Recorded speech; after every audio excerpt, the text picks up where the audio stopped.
Okinawa Incident, October 28, 1962. Amid the Cuban Missile Crisis, tensions between the US and the USSR were at their peak. An order arrived at one of the American bases on the island of Okinawa, where Captain William Bassett was stationed, calling for an immediate nuclear strike on the USSR, China, and North Korea. The base in Okinawa had 32 MGM-13 Mace cruise missiles. Captain William Bassett couldn't understand what was happening and was convinced there had been a mistake since the threat level was marked as DEFCON 2, which is not sufficient for the launch of nuclear warheads because launching nuclear missiles requires a DEFCON 1 threat level. At that moment, he understood that if the threat was real and he launched the missiles, the whole world would be doomed to destruction. At the same time, if he disobeyed the order and didn't follow through, he would still die along with the rest of the planet. This factor helped him avoid making any hasty decisions, especially considering that, according to protocol, the threat level didn't allow him to carry out the order. William Bassett called the High Command and asked them to resend the order, as he was convinced it had to be a mistake. However, he once again received instructions to launch a nuclear strike on the USSR, China, and North Korea. At that moment, his stress reached its peak, but he ordered everyone else not to act hastily. One of the junior officers refused to listen to Bassett and began preparing the missiles for launch. William Bassett sent 2 armed soldiers to the control center with orders to shoot the man if he attempted to launch the nuclear missiles without his command. William Bassett contacted the High Command once again and, filled with anger, told them, "Either raise the threat level to DEFCON 1 or cancel the order for a retaliatory strike." At that moment, panic broke out at the High Command headquarters. They immediately began reviewing the order and were shocked to discover that it did, in fact, contain a mistake. Just seconds later, William Bassett received their directive to cancel the nuclear strike. During the investigation, it was revealed that the person responsible was an unnamed major who had transmitted the wrong sequence of codes. William Bassett passed away in 2011, never receiving any recognition for saving the world, as the incident wasn't declassified until 2015. Black Saturday, October 27, 1962, one of the most significant days in world history, known as Black Saturday.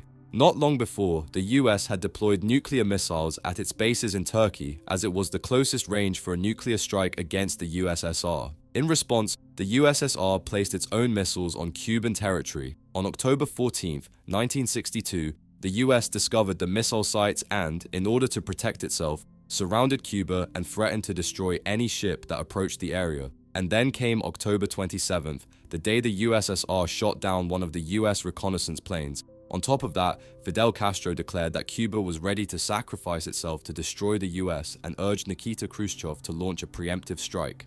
Everything was dangerously close to starting a nuclear war, and the final spark could have been a Soviet submarine. The B-59 was located in the restricted zone where only US naval forces were allowed to operate. American submarines dropped several small depth charges, signals meant to force the Soviet sub to surface. But no one aboard the B-59 knew that. What made things even worse was that the crew had no communication with the outside world and couldn't contact anyone to understand what was really happening. Because of those explosions, the temperature inside the submarine began to rise rapidly and the crew became convinced they were under attack. The submarine was equipped with a nuclear torpedo. In panic, the crew didn't know what to do, and it was suggested that they launch an attack on the US fleet. To do so, the agreement of all 3 commanders was required. 2 of them agreed to launch the torpedo. The only thing left was to get the consent of the 3rd commander, Vasily Arkhipov. While he was struggling to make a decision in the panic, the other commanders pressured him, waiting for his approval. But after Arkhipov managed to calm down, he said no. One of the commanders immediately shut down the torpedo launch system, while another tried desperately to convince Arkhipov to agree to the strike. After this, Arkhipov simply walked away. The next day, B-59 surfaced and it was allowed to leave the area. After some time, the United States removed its nuclear missiles from Turkey and the USSR withdrew its missiles from Cuba. In this way, Vasily Arkhipov prevented a nuclear war that was on the verge of starting. In 2003, Vasily Arkhipov was posthumously awarded the Italian National Rotondi Prize Angels of Our Time for the resilience, courage, and composure he showed in extreme conditions. Oko Era, September 26, 1983. The Cold War was at its peak. At a military outpost near Moscow, Soviet Army Lieutenant Colonel Stanislav Petrov was stationed. At 12:16 a.m., the Soviet Nuclear Early Warning System (OKO) reported the launch of one intercontinental ballistic missile, with 4 more missiles following it from the United States. Petrov was required to contact higher command to get approval for a retaliatory strike, but something inside him told him that this threat might be a false alarm. Stanislav Petrov couldn't understand why only 5 missiles had been launched, as it was clearly insufficient to destroy all of the USSR's strategically important sites. He was also puzzled that the missiles had been launched from just one American base, rather than from all of them, as would be expected in a real nuclear attack. Furthermore, he noticed that after the first wave of missile launches, no additional launches followed. The problem was that once nuclear missiles were launched, they could not be recalled. Stanislav Petrov was confused and was on the verge of calling higher command for approval of a retaliatory strike. But eventually, he calmed down and accepted the fact that the system had likely made a mistake. Although many didn't understand Petrov's decision and were ready to launch a retaliatory strike at any moment, Stanislav Petrov decided to call higher command and report that it was a false alarm and that there had been a malfunction in the Nuclear Early Warning System (OKO). Stanislav Petrov was right, and in doing so, he saved the world from global destruction.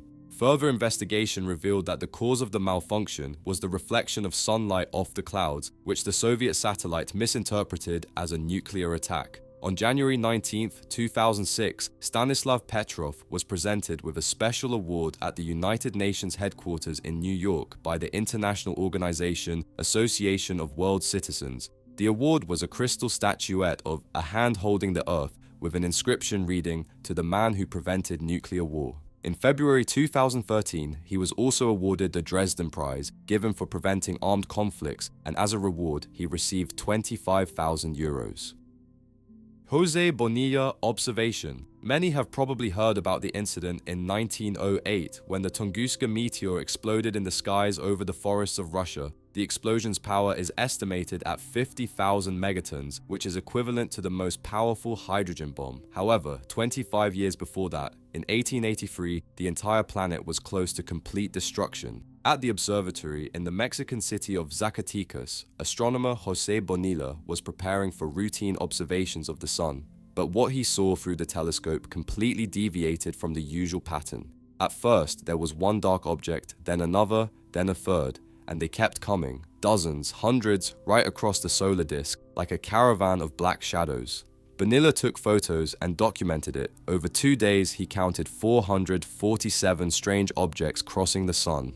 In 2011, Mexican scientists revisited the data and made truly alarming calculations. According to them, in August 1883, Earth passed through the debris trail of a giant comet that had broken apart. The fragments flew just 600 to 800 kilometers from the Earth's surface, about the same altitude as satellites orbit. Had even one of these objects hit the Earth, the impact would have been more powerful than a nuclear explosion. It could have been a global extinction-level catastrophe, as preliminary calculations suggested that the force of the explosion would have equaled about 3,000 Tunguska-like explosions.